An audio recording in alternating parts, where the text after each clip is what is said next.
Con más poder que nunca, Donald Trump asumirá por segunda ocasión la presidencia de Estados Unidos en medio de estridentes amenazas contra México por el tema de la migración, el combate a las drogas, la presencia china en el país y el intercambio comercial. Trump tendrá del lado de los republicanos el control de las cámaras y desde ahí podría hacer realidad los cambios de timón, que incluyen políticas más restrictivas contra las libertades individuales y los derechos humanos. A unos días que tome posesión Donald Trump de la presidencia de Estados Unidos, será importante que aquí en Ruta 44 tocáramos precisamente el panorama que se viene para México y para el mundo. Saludo con mucho gusto a mis invitados. Elizabeth Vargas García, ella es profesora investigadora del Departamento de Estudios Internacionales del Centro Universitario de Ciencias Sociales y Humanidades. Elizabeth, bienvenida. Muchas gracias, Carlos. Arturo Santa Cruz, él es director del Centro de Estudios sobre América del Norte. Arturo, bienvenido. ¿Qué tal, Carlos? Un gusto.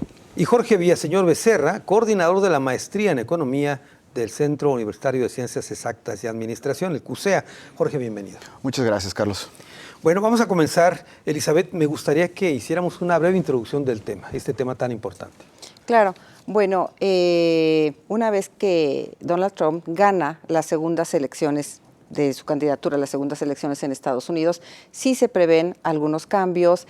Yo quisiera aquí hablar de tres apartados.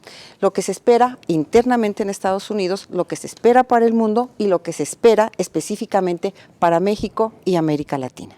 Perfecto. Ahorita vamos desglosando cada uno, si te parece. Arturo Santa Cruz, una primera intervención, por favor. Sí, gracias. Pues bien, en este segundo periodo de Donald Trump, de estos tres ámbitos que ya me mencionaba Elizabeth, el que más me interesa a mí y yo creo que el que más nos va a afectar es la relación directa a México. Obviamente nos va a afectar lo que a nivel internacional haga Donald Trump, pero México, como bien decía el semanario The Economist hace unos meses, sería el país más afectado por el regreso de Donald Trump y pues ahora, a unos días de su toma de posesión, ya estamos sintiendo esto. Muy bien. Y Jorge, por favor, una primera intervención. Pues la curiosidad ahora de su segundo periodo para ver si todas las cosas que anuncia, que dice, se van a cumplir, no se van a cumplir, sobre todo en términos económicos, lo que implica para nosotros como socio comercial y como vecino inmediato, y para el mundo entero. De acuerdo. Muy bien. Pues ya está puesta en la mesa los temas. Empiezo contigo, Elizabeth. A ver, desmenucemos qué viene para México, para el mundo y para Estados Unidos. Bueno, yo voy a empezar con Estados Unidos, ¿no? De todas las promesas que Trump ha hecho a sus ciudadanos, como por ejemplo rescatar la vivienda, generar fondos también para que se hagan pues, un mayor número de casas, es decir, esa cobertura que se quiere hacer. La reducción de impuestos al ciudadano estadounidense, también a las corporaciones estadounidenses, y en el fondo de todo esto está también reposicionar a Estados Unidos. ¿De qué hablo cuando hablo de un Estados Unidos para el mundo? Tendríamos que irnos por regiones, pero rápidamente me parece que hay un reposicionamiento precisamente de este país en el mundo que Donald Trump lo está retomando desde lo que se queda en la primera administración, en esta segunda administración. Para México, aquí lo voy a hacer rápidamente, también hay algunos temas que son importantes. Temas de seguridad, temas económicos con la renegociación del TEMEC y sobre todo el tema migratorio, que esa es la parte álgida, pudiéramos decir, de la relación bilateral. Déjame regresarme con el tema de Estados Unidos, Elizabeth. Pareciera que Trump tiene su punto de partida en su propia administración y que la administración de Biden ni siquiera existió para él. ¿Es correcto? Sí, es correcto. Pareciera que él está retomando del punto donde se queda, hace un puente en la administración de Biden y entonces retoma el punto en el que se queda. Sí, es correcto. Muy bien. Arturo, por favor, hablabas tú de para México, es lo... Sí, para México. Y aquí yo creo que sí, más que retomar en donde se quedó la primera administración Trump, le avanzó 10 casillas, ¿sí? Y con sus consecuencias para nuestro país. Me explico. Cuando la primera administración de Trump, al final de cuentas, se terminó contratando en su entorno una serie de servidores públicos profesionales, ¿sí? Tanto en el ejército como en la oficina del presupuesto, etcétera, ¿sí? Todas esas personas rompieron con él, las corrió, etcétera. Y en ese sentido, quienes lo rodean ahora no son personajes que tengan experiencia ni profesionales, son ideólogos, marionetas prácticamente de Trump. Es por eso que digo que avanzó 10 casillas, ¿sí? Va a ser una administración mucho más estruendosa que la anterior. Y parte de ese estruendo va a tener que ver con la relación con México, precisamente, ¿sí? Ya desde el primer periodo había anunciado que quería declarar organizaciones terroristas a los grupos criminales del narcotráfico en nuestro país, ¿sí? Estos adultos que están en el cuarto, que es como se le llamaba a estas personas con más perspectiva, lo convencieron que no era buena idea y ahí lo dejó. Ahora, desde ya, está anunciando que es de lo primero que va a hacer, ¿sí? Entonces, en ese sentido, ese va a ser un punto sumamente álgido, el de la seguridad, porque si hace esto, es probable también que se siga con lo que ya anunció también de atacar a los grupos criminales mexicanos en territorio mexicano, además de la cuestión de la migración, de la cuestión de los aranceles que nos quiere poner. En ese sentido, yo creo que sí vamos a salir sumamente afectados negativamente. A ver, el personaje de Donald Trump es en sí mismo un hombre muy ocurrente. Digo, sin citar a otros ocurrentes que hemos tenido por acá, pero ¿dirías tú que el hecho de integrar un gabinete con gente no profesional, tendríamos un gobierno no solo de un ocurrente, sino de varios ocurrentes más? Me refiero al que está en el ejército, al que está en vivienda, al que está en todos lados. Sí, claro, pero hasta cierto punto las ocurrencias que esas personas pueden tener están supeditadas a las de su jefe, claro, cuyas ocurrencias son realmente peligrosas, ¿sí? Sí. Entonces aquí el peligro, yo veo más allá de las ocurrencias en sí mismas, es la ideología que todos esos personajes comparten, ¿sí? Claro. Que van orientadas en esa dirección y que, como reitero, es sumamente peligroso para nuestro país. Y Jorge, tú mencionabas hace un momento que veremos qué cosas de las que ha dicho Trump efectivamente se vuelven realidad y no se quedan solo como un argumento, ya no de campaña, ya pasó, ya ganó y siguen con ese tipo de amenazas. Sí, la mayoría son refritos de su primer periodo, ¿no? Por ejemplo, el asunto de los aranceles lo mencionó cuando entró en su primer periodo, no pudo ir hacia adelante, trató de cumplirlo, tuvo un revés que inclusive se notó que intentó hacer todo lo posible porque no se notara que se le regresó la intención de los aranceles a China, por ejemplo, que lo intentó en su primer periodo. Ahora lo está haciendo con nosotros directamente, no va a tener mayores frutos, digamos, en el mediano y largo plazo. Van a ser más de corto plazo los efectos, y no arancelarios, sino de las ondas de choque de lo que dice, ¿no? Claro. Lo que él dice, las amenazas que hace, tienen efectos en los mercados. Eso sí va a ser claro. Pero ya que lo que haga, si lo llegara a hacer, que se antoja complicado por ciertas razones, empleando por lo presupuestal, si llegara realmente, por ejemplo, al asunto de los aranceles, aplicarnos un arancel, no le daría el tiempo para que el arancel entrara en vigor lo suficiente como para que tuviera unas repercusiones reales con nosotros, más allá de lo que le va a implicar a él su propio arancel en su economía doméstica, ¿no? A ver, déjame preguntarte esto. Hablabas tú que la primera ocasión no pudo implementarlo. Lo intentó, lo hizo, pero China le contestó con un contraarancel y tuvo que bajar las manos. Y se hizo todo lo posible porque no... Sí, yo a donde iba mi pregunta, hoy tiene el control de las cámaras, hoy tiene la Cámara de Representantes, tiene el Senado, aparentemente no habría ningún obstáculo. Yo te pregunto, ¿sería el mercado el principal obstáculo que no le permitiría hacer esos cambios? ¿El mercado como tal? No, podría ser el cambio sí lo podría hacer, pero las consecuencias van a ser más hacia su propia economía que las del resto del mundo. ¿A eso me refería? Sí, definitivamente, ¿no? Y eso le va a marcar la pauta de que va a tener que echar un revés más pronto que tarde. Me imaginaría que en el 2026, cuando mucho. Sí entra en vigor este año lo que él dice, que yo creo que va a recular bastante. Ya en algunos medios se maneja que en vez de 25% es 10%. Claro. Entonces yo creo que ya al final de cuentas pues va a entrar con un 5% y va a quedar en nada. Sí, porque me llama la atención que de repente él se pelee contra las compañías que ensamblan automóviles en México, pero resulta que son norteamericanas. Efectivamente, ¿sí? Son subsidiarias de las ensambladoras norteamericanas. Entonces realmente se da patada solo, ¿no? En la mayoría de las ocasiones. Muy bien. Elizabeth, ¿qué otras cosas ves tú en el caso de la economía en Estados Unidos? Digamos, partiendo del gobierno de Biden, por ejemplo, lo que retoma Trump. Bueno, ¿Y lo partiendo que ha del gobierno de Biden, trata de distanciarse, pero en realidad ese distanciamiento no es tanto. Si nosotros hacemos la comparación entre lo que las 3 BBW que prometía Biden y lo que está prometiendo Trump, pues hay una gran similitud, ¿no? También la reducción de los aranceles a las corporaciones, el estado de bienestar, ¿qué te digo? La reducción de aranceles al ciudadano como tal. Y la promesa, que esta parte es bien importante, de una...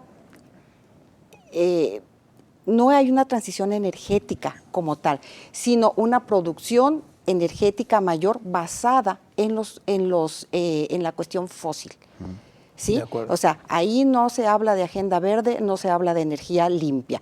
Él promete aumentar esa energía, sí, pero a través de los combustibles fósiles. O sea, sería prácticamente lo mismo, ¿no? Sí, prácticamente lo mismo. Entonces, no hay, digamos, una transición hacia el interior de Estados Unidos que sea muy significativa económicamente hablando, ¿no?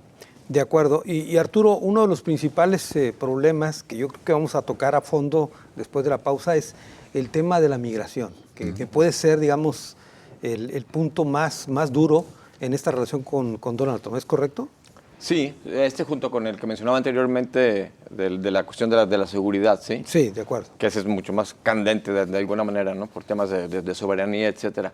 Pero el tema de la migración que pretende llevar a cabo el criminal y presidente electo, digo criminal porque ya así fue declarado ya oficialmente. Bueno, también es un punto que no hemos hablado, sí. Es claro. ya declarar de criminal convicto y presidente electo, que en una semana tomó posesión, ¿sí? Esta agenda que tiene él sobre la migración y el retorno de migrantes, pues también es similar, yo creo, a lo que decía Jorge con respecto a los aranceles, ¿sí? Que inicia haciendo promesas grandiosísimas y luego ya le van bajando 2, 3, 4 rayitas porque se dan cuenta que no es posible hacer. O sea, si cumplir lo que él prometió, según cálculos que ya se hicieron, costaría $88 mil millones. ¿Pero qué de todo lo que prometió? ¿Tan solo el tema de migración? No, tan solo la 88 mil millones de dólares. O sea, 88 billones gringos. Sí, claro. ¿Sí?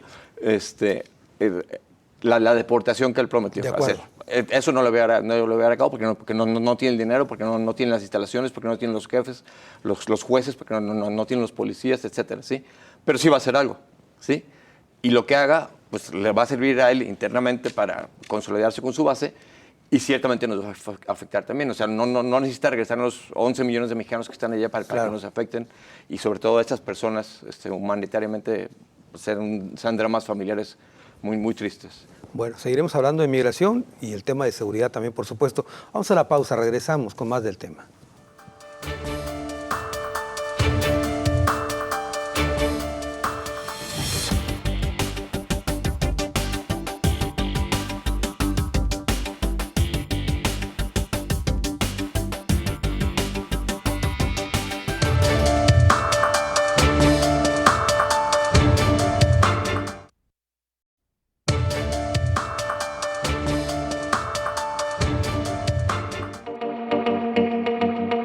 En lo que ha prometido que va a ser su primer acto como presidente, Donald Trump amenaza con imponer fuertes aranceles a México y Canadá hasta que drogas y migrantes dejen de pasar por la frontera de Estados Unidos en lo que califica como una invasión. También, el todavía presidente electo considera imponer un arancel adicional de 10% a los productos chinos y señala a México de convertirse en una especie de trampolín para favorecer al país asiático para hacer llegar su producción a la Unión Americana.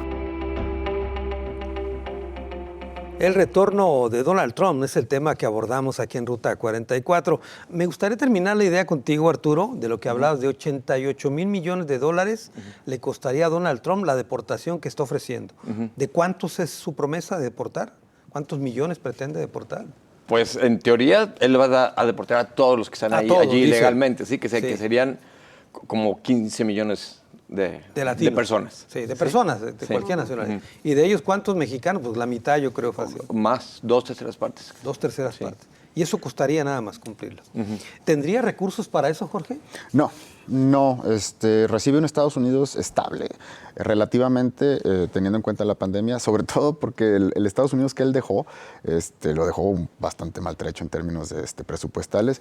Biden hizo lo que pudo, no fue una recuperación completa y no creo que tenga los recursos. Hay boquetes fiscales y comerciales grandes en Estados Unidos que pues no sé si los tenga en el radar o de dónde, como decía Arturo, si realmente cumple la amenaza o está contando con los aranceles para financiar la deportación.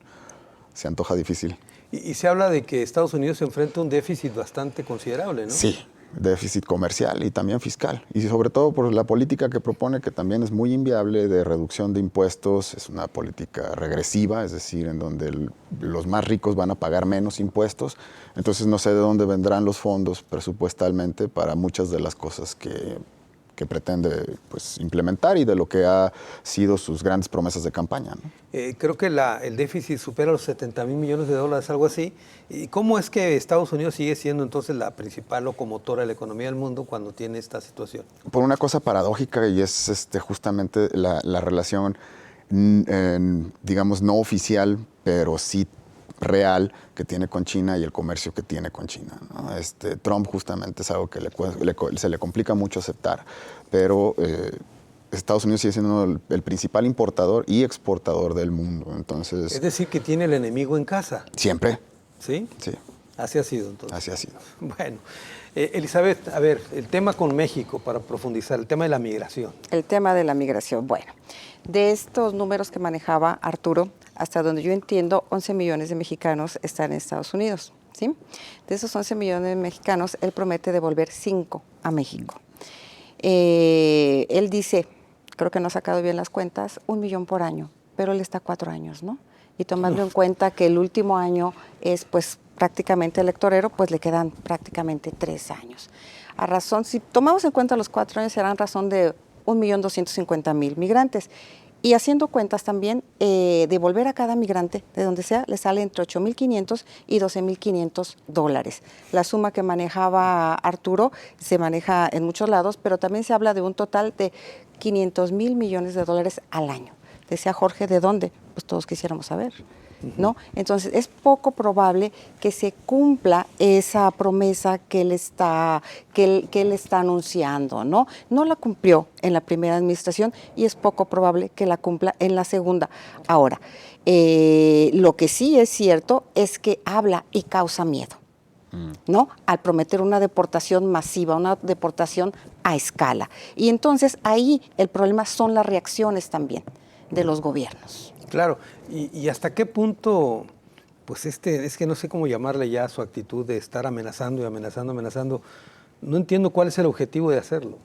Bueno, el objetivo de hacer es precisamente, por un lado yo creo que es ir midiendo, ¿no? El agua en el terreno en el que se va a mover. Vamos a ver, el contexto de hace 4 años no es el mismo que el contexto de ahorita. Claro. México, por ejemplo, cambia de presidente, en América Latina también, en el mundo también. Hay unas acciones que también hace Biden que desde la perspectiva de él hay que volverlas a quitar, hay que retroceder en ese sentido. Entonces, si nos vamos a los perfiles, por ejemplo, de México, de Claudia Sheinbaum con Estados Unidos, Donald Trump, pues son perfiles bien diferentes, ¿sí? Entonces nos está aventando prácticamente la hilaza para ver qué hilo también está sacando, ¿no? Ahora, no hay que tomarlo tan a la ligera, yo diría, ¿sí? Claro. ¿Por qué? Porque, bueno, también se esconden los demás intereses que tiene Estados Unidos en la región. Hace un momento, cuando hablaba Arturo del gigantesco número de deportaciones que está diciendo, que no hay los recursos, etcétera, sin embargo, hemos escuchado a algunos gobernadores, incluso de Texas, que ya dicen, aquí tienes un terreno para hacer una especie de campo de concentración de migrantes, y que eso lo veíamos en la Segunda Guerra Mundial, etcétera. Claro, claro. Sí. Sí, atropellando los derechos humanos, ¿no? de la persona migrante. ¿Qué es lo que te iba a decir? Existe también el grave riesgo de violaciones severas de los derechos humanos. Sí, desde luego. Desde luego que sí. Sí, y de que se salga, vamos, de los parámetros de asistencia humanitaria. Muy bien. El tema de la inseguridad y del tema que tú mencionabas, Arturo, que va a estar también ahí muy presente. El combate, el fentanilo, etcétera. Claro. Sí, aquí lo que está haciendo el criminal y presidente electo Trump es básicamente... A ver, más para que la gente le quede claro por qué dices que es un criminal. Porque así se decidió ya, se dictó Hace unos días. sentencia y el juez Menchan lo declaró culpable, ¿sí? Sin pena, que fue una cuestión excepcional por ser presidente. Pero digamos que fue juzgado como cualquier ciudadano, al final de cuentas, bueno, con sus asegúnes, como el mismo juez lo hizo saber. Pero al final de cuentas, la sentencia que seguía a este veredicto de culpabilidad fue exentada, dado el carácter que tiene, no la persona, como dijo el juez Donald Trump, sino la oficina de la presidencia de Estados Unidos, ¿sí? Hacía esto inviable, impráctico, y tenía perjuicios, digamos, a la dignidad de la oficina el imponerle algún tipo de sentencia. Entonces, por eso se declaró culpable sin sentencia. Eso de no tener sentencia no le quita la culpabilidad y no le quita, por lo tanto, lo criminal, ¿sí? Él cometió un delito y está aprobado y está sentenciado, Sí. pero no puede cumplir la sentencia. Y él no es que no pueda cumplirla, el juez decidió no dictarle una sentencia, un castigo, digamos, sí. Donald Trump ya dijo que va a apelar esto, pero no en términos de la sustancia del juicio, es decir, no en términos de la culpabilidad, sino lo que puede alegar en la apelación es que se haya cometido algún error de procedimiento en el juicio, ¿sí? Pero esto llevaría meses o quizás años, pudiera eventualmente llegar hasta la Suprema Corte, pero en el ínterin, quien asumirá la presidencia en unos días es un criminal. Muy bien, y el tema de cómo combatir a otros criminales por parte de un criminal, mi estimado Arturo. Claro, sí, pues aquí lo que él está haciendo entonces es dinamitar esta colaboración que mal que bien se había venido dando con algunos tropiezos, sobre todo tropiezos durante la primera administración de Trump, pero sobre todo a partir de la iniciativa Mérida, los dos países, para bien o para mal, habían venido colaborando, ¿sí? Habían venido compartiendo información, había habido intercambio de equipo, más que financiero, entrenamiento, etcétera, ¿sí? Pues todo esto que se había construido, Donald Trump lo va a dinamitar. Ya está amenazando dinamitarlo con el tipo de amenazas que está profiriendo hacia nuestro país, ¿sí? Claro. Entonces, esto es va a ser de un resultado negativo, tanto para Estados Unidos como para México, ¿sí? Claro. Jorge, y el hecho, por ejemplo, de darle un cariz a los cárteles mexicanos o del mundo de terrorismo, implicaría también que quienes colaboran con los cárteles de México en Estados Unidos también sean terroristas, ¿no? Sí, eso va a tener implicaciones preocupantes en operaciones financieras que van a pagar justos por pecadores, ¿no? Porque justamente catalogar como terrorista al crimen organizado, pues es ellos y todo lo que esté cerca, ¿no? Estén relacionados o no. Y en un sistema como el mexicano, donde no queda muy claro qué sí es legal y qué no, va a ser complicado. Va a ser complicado, entonces va a haber gente afectada que no debería estar afectada y quizás los malos se le escapen al final de cuentas, ¿no? Ahora, de todo lo que tú hemos estado comentando, de los aranceles, etcétera, ¿tú consideras que no se van a imponer esos aranceles, que si acaso les van a ir bajando? Sí, y va a haber una intentona. No dudo que sí haya un intento real por implementarlos, pero luego va a haber algún tipo de negociación, porque como decía Elizabeth, es un bravucón y es un bully, un bravucón también en lo económico, para ver qué reacciones obtiene.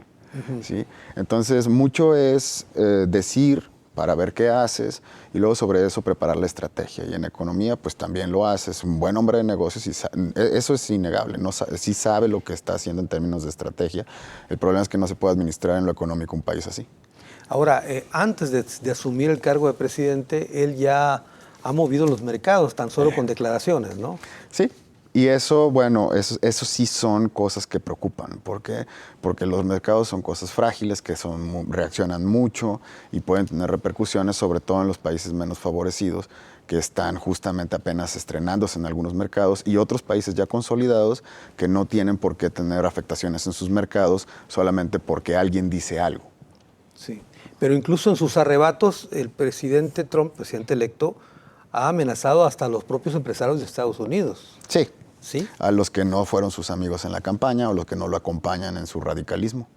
Pero bueno, hay que ver, porque cuando se dé cuenta también que presupuestalmente los necesita para muchas cosas, y también sus propios colegionarios de partido, ¿no? El Partido Republicano, pues muchos siguen siendo empresarios y muchos son mucho más moderados, entonces habría que ver cómo lleva la relación ahí. Me llamó la atención algo que dijiste, que cuando él dejó su primera administración, dejó un panorama desastroso. Y él presumía mucho del buen manejo financiero. El país que dejó no fue el que prometió. Entonces eso se le puede llamar pues un desastre político y económico. Claro. ¿No? Renegoció el Tratado de Libre Comercio, sí lo renegoció, pero pues solamente algunas comas y algunos acentos, ¿no? Sigue siendo el mismo esencialmente. Claro. Dice que lo va a renegociar, pero ya se antoja difícil porque ya no hay mucho que renegociar, ya se renegoció. No volvió a recuperar los niveles de empleo que prometió, los precios no bajaron, ¿no? Los impuestos no se modificaron realmente, entonces todo bajo la promesa de volveré. Bueno, pues ya volvió, a ver si es cierto. A ver si es cierto. Tengo que hacer una pausa, regreso con más del tema.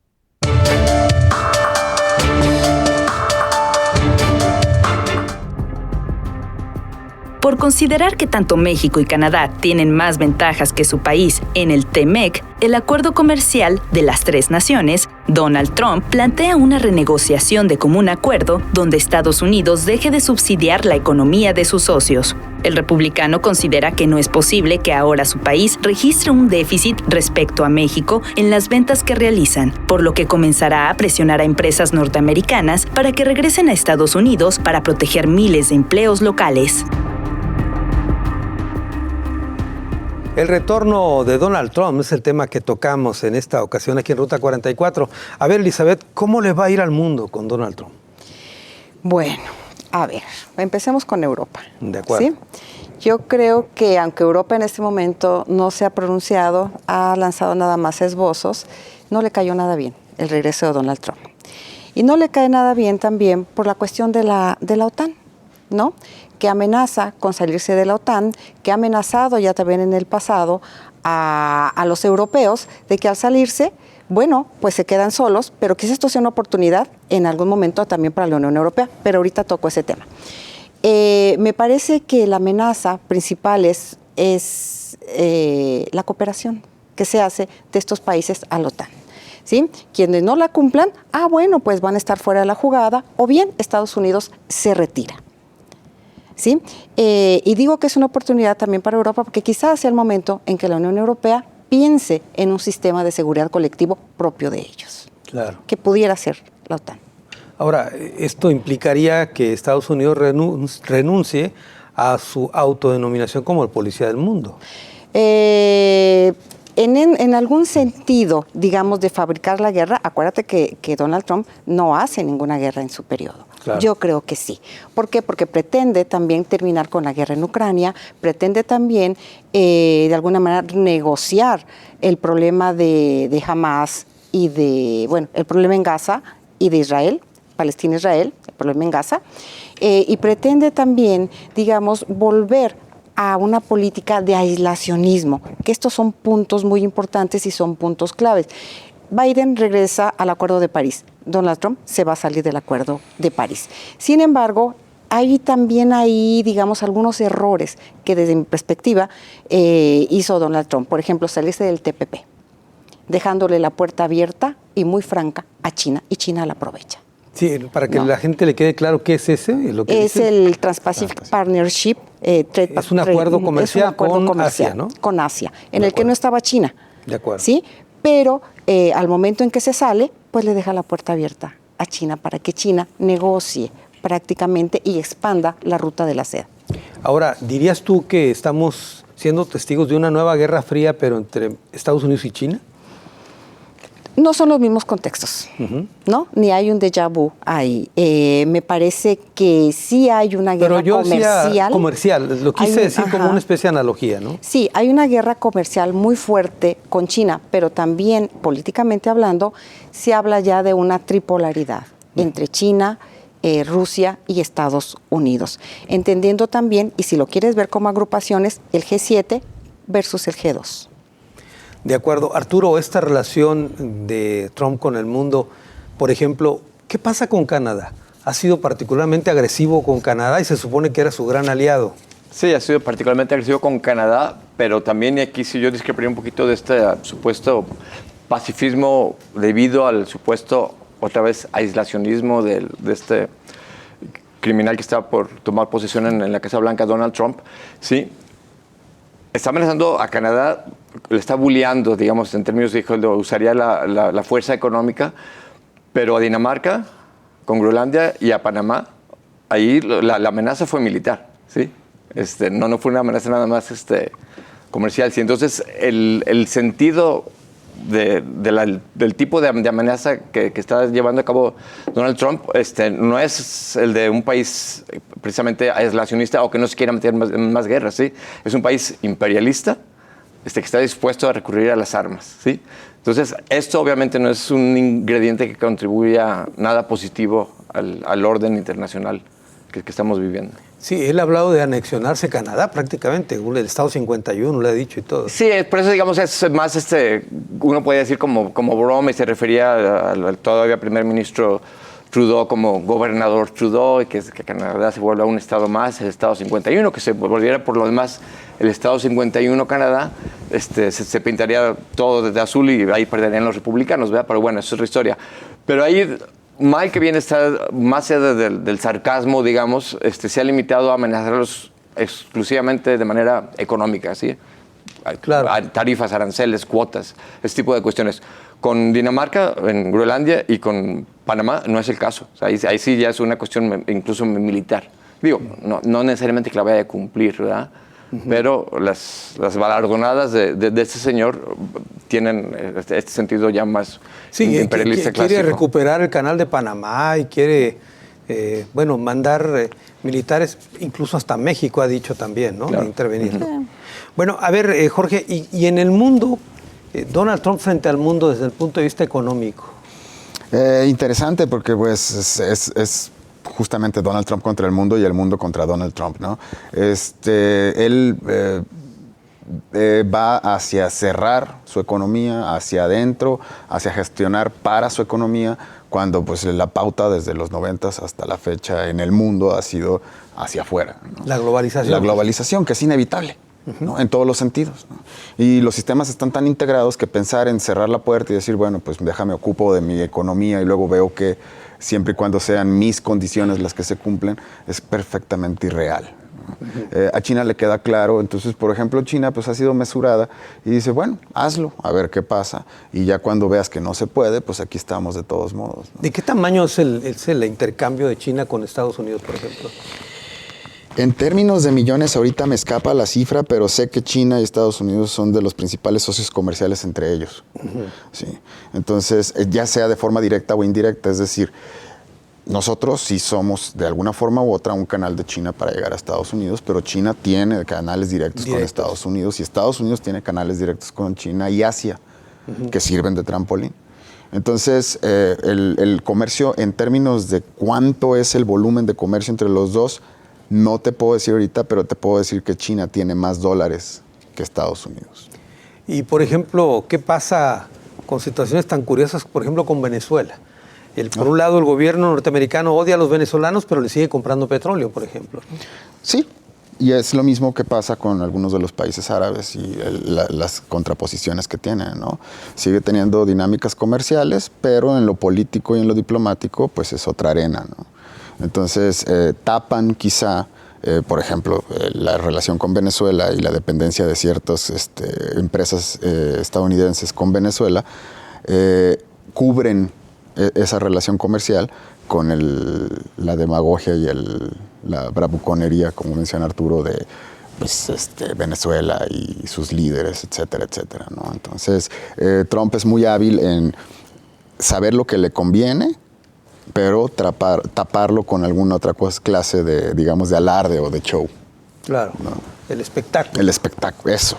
Muy bien. Elizabeth, a ver, tú ya mencionabas el tema del aislacionismo, pero quisiera preguntarte, en el mundo hay guerras.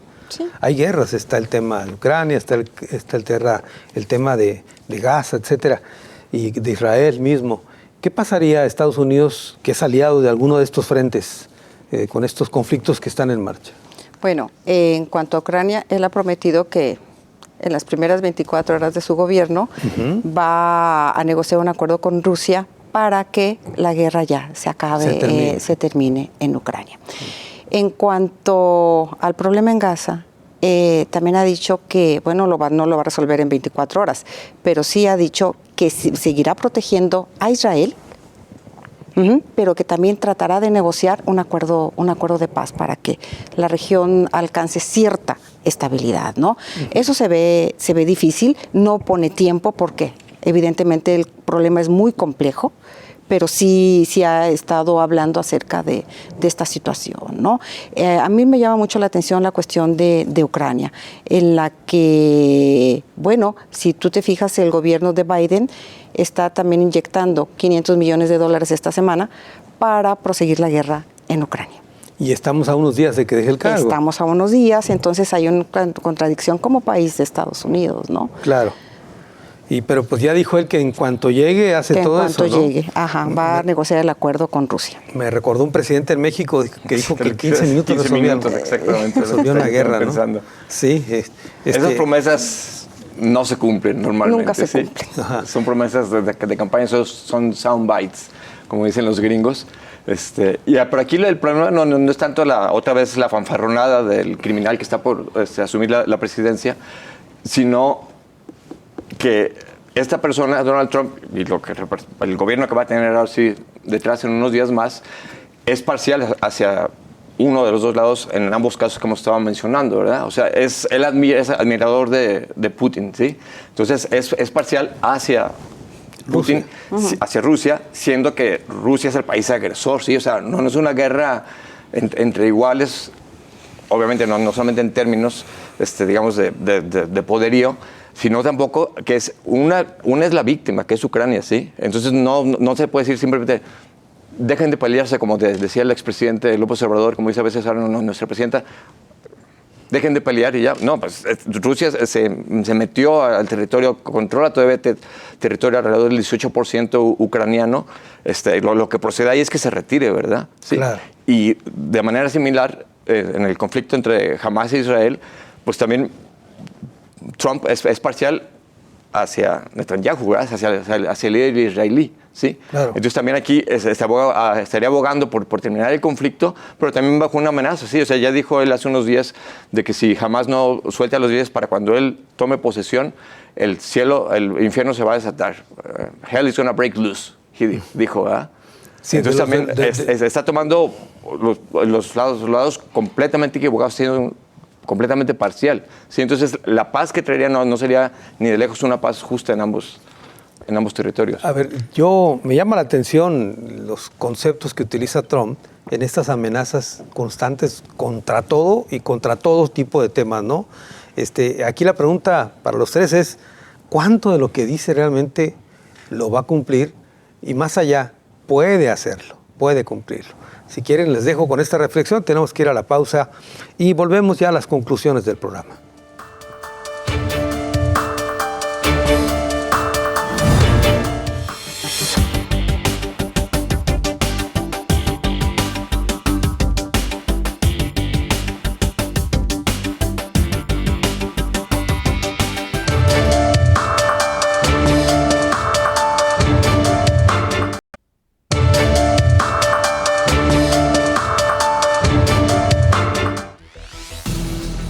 El más reciente ataque de Donald Trump hacia México se enmarca en la acusación de que son los cárteles de la droga los que imponen su voluntad al gobierno federal, ya que según el presidente electo, las autoridades han perdido el control sobre buena parte del país. También en un sorpresivo anuncio, dio a conocer que buscarán cambiar el nombre del Golfo de México por el de Golfo de América, haciendo todavía más profundo el repudio hacia el país vecino. al considerar que Estados Unidos tiene mayor impacto en el Golfo que el país que le da el nombre.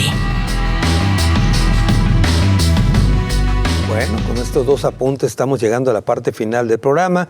Hablamos sobre el retorno de Donald Trump y estos dos temas, Elizabeth, que México está siendo controlado por los cárteles y que quieren cambiarle el nombre al Golfo de México. Vamos a las conclusiones. Sí. Adelante. Empiezo por lo de cambiarle el nombre al Golfo de México. Bueno, mira, nadie puede cambiar de manera unilateral un golfo que está, una porción de agua que está, digamos, dividida 40% Estados Unidos, 40% México, 20% Cuba. Para empezar, tendría que consensarlo, ¿no? Y es difícil que ese consenso se pueda dar. Segundo, las referencias marítimas, cartográficas, están dadas como Golfo de México. Ahora bien, ese 40% entra dentro de su soberanía, entonces que le llame como él quiera. Al 40%. A ese 40% de su soberanía, ¿sí? Que tendría también que acudir a ciertas instancias hacia adentro de Estados Unidos. Estados Unidos ya lo ha hecho. Barack Obama lo hizo por ahí con una montaña a la que también, digamos, Trump quiere volver a retornar ese nombre, ¿no? Y tenemos también un ejemplo, el río Bravo.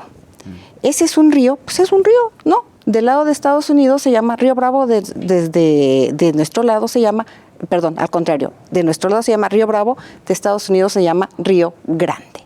Es el mismo río. Entonces, ellos le pueden llamar como ellos quieran, nosotros le llamamos de esta manera. Si hay una división que se hace a través del derecho internacional, de acuerdo a la profundidad de las aguas de su lado, las aguas pero finalmente es el mismo río, ¿no?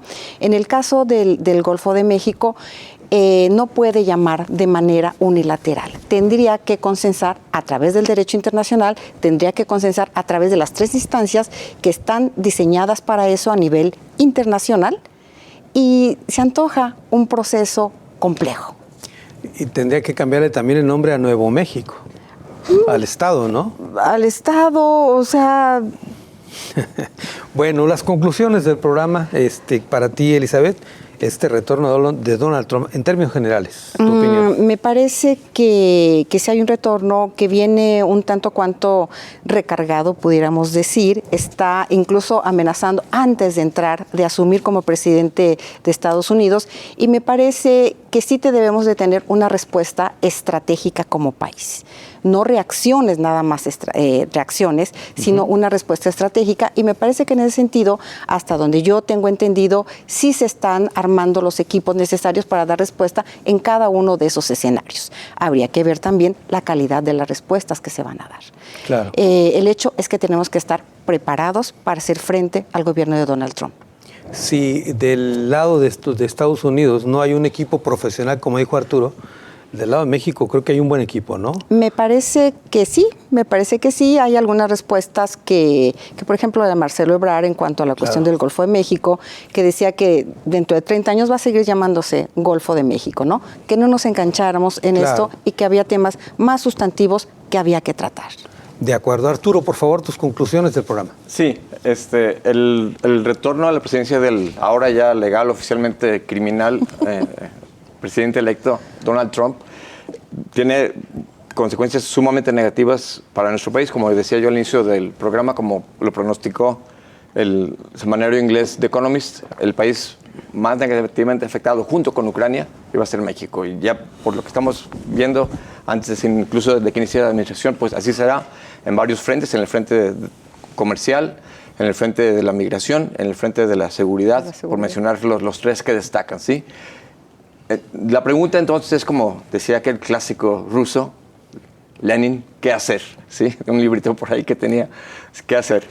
Yo creo que lo que el gobierno de México tiene que hacer es precisamente no engancharse, ¿sí? Y una manera ideal para no engancharse es no hacer diplomacia a través de las mañaneras, ¿sí?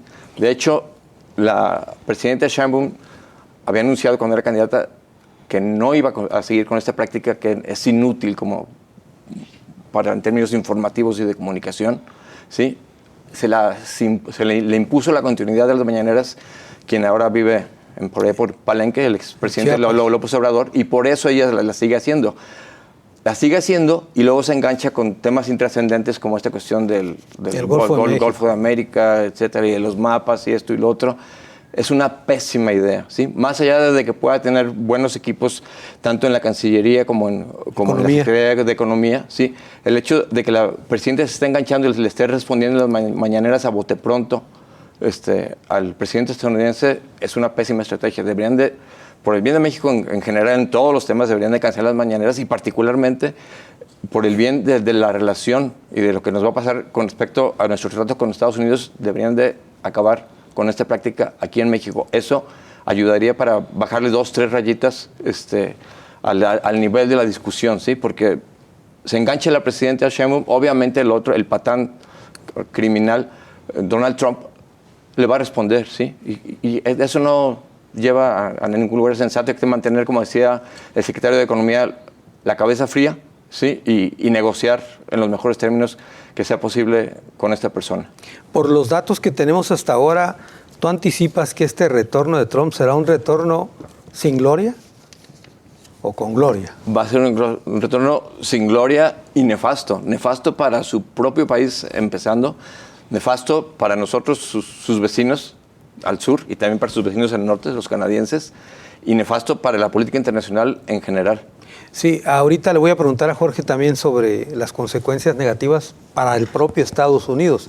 No solamente lo de México y el mundo. ¿Tú cómo ves para Estados Unidos, para sus propios habitantes? Es peligrosísimo. O sea, voy a dar dos ejemplos. Durante su primera administración, el diario The Washington Post llevaba una contabilidad de las veces que mentía, le hacían fact-checking en sus declaraciones, ¿sí? Pues, tuvo un récord. No recuerdo, eran cientos, sino casi por alrededor de 1000 mentiras que profirió durante su mandato, ¿sí? Eso es un ejemplo. Otro ejemplo, juristas también universitarios en Estados Unidos le llevaron una cuenta de cuántas normas violó, cuántos preceptos legales, ¿sí? Fueron decenas y decenas, ¿sí? Eso obviamente no augura bien para el Estados Unidos que viene, máxime cuando ahora tiene la llamada trifecta, ¿sí? Es decir, el control no solamente del Poder Ejecutivo con él en la Casa Blanca, sino también del Senado, de la Cámara de Representantes, que sería nuestra Cámara de Diputados, y también una mayoría conservadora, en buena medida designada por él, en la Suprema Corte de Justicia, ¿sí? Entonces, peligrosísimo. Para hablar en términos, como hablan los norteamericanos, que Dios nos agarre confesados. Así es, exactamente. Muy bien. Jorge, por favor, tus conclusiones.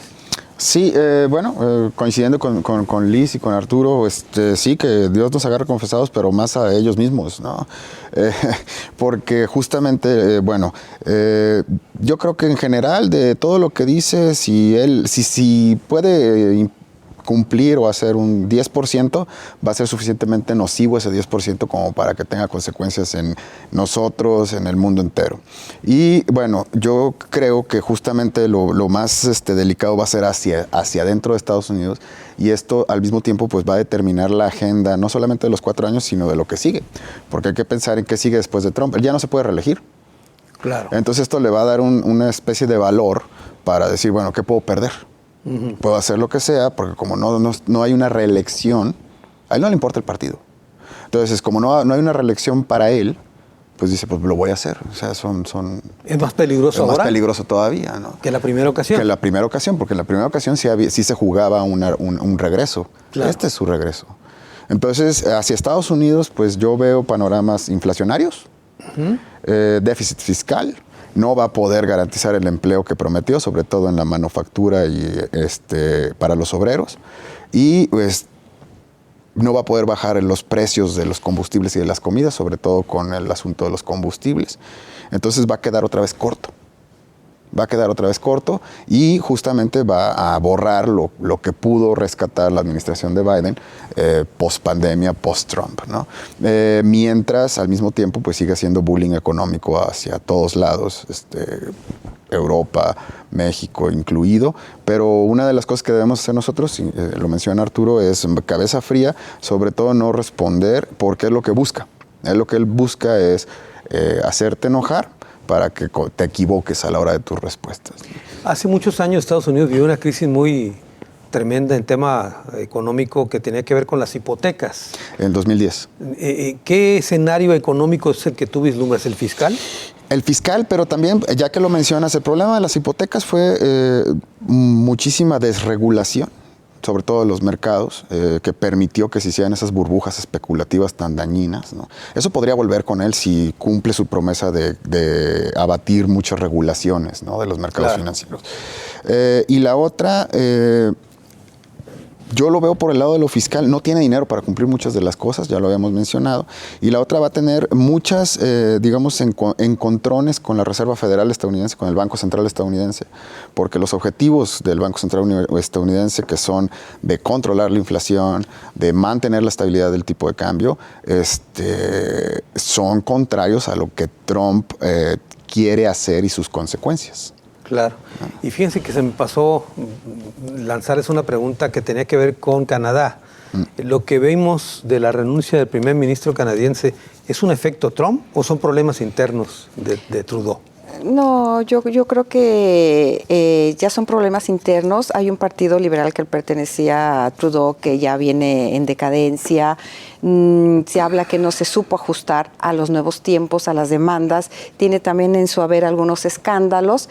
Y bueno, de hecho salió a decir que la anexión de Canadá, eso no era posible, ¿no? Se le achaca a Trump la renuncia de Trudeau, pero más bien es un efectillo ahí colateral que yo no lo veo de esa forma. ¿Usted le vino a dar la puntilla? ¿Le puso algún clavito por ahí? ¿No? Pero sí, la puntilla, pero fundamentalmente, como dice Elizabeth, son cuestiones internas. El poder de desgaste se lleva una década ya en el poder. Muy bien. Trudeau. Pues muy bien, es un tema que ya esperaremos ahora que tome posesión, a ver cuánto de todo lo que ha dicho aquí cumple, y si no, pues todo terminó un espectáculo como le acostumbra el señor Trump. Elizabeth, muchas gracias. Al contrario. Gracias, Arturo. Carlos, gracias. Gracias, Jorge. Un placer. Y gracias a usted. Hasta la próxima.